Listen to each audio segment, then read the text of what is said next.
করো।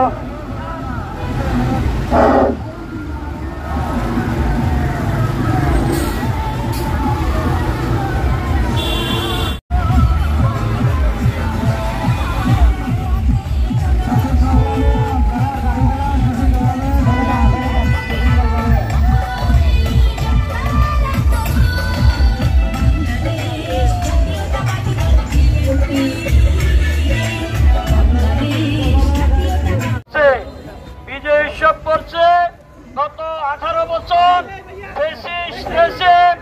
হাসিনাকে বাংলাদেশের মানুষ তারেক রহমানের নেতৃত্বে গত 17 বছরে আন্দোলনের মাধ্যমে হাসিনা ফ্যাসিস্টকে বিতাড়িত করার 1 বছর পূর্তি উপলক্ষে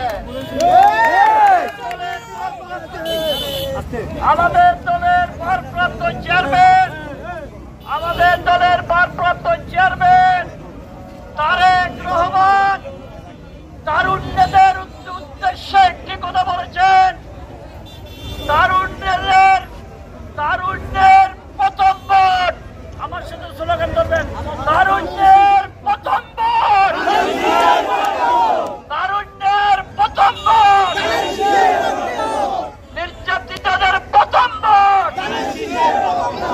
দলের ভারপ্রাপ্ত চেয়ারম্যান 31 দফা দিয়েছেন। এই 31 দফার ভিত্তিতে আগামী দিনের বাংলাদেশ হবে। আগামী দিনে একটি সুষ্ঠু নির্বাচনের মাধ্যমে আমরা আমাদের দলকে আমাদের দলের প্রতীক ধানের শীষে ভোট দিয়ে তারেক রহমানকে প্রধানমন্ত্রী নির্বাচিত করবে।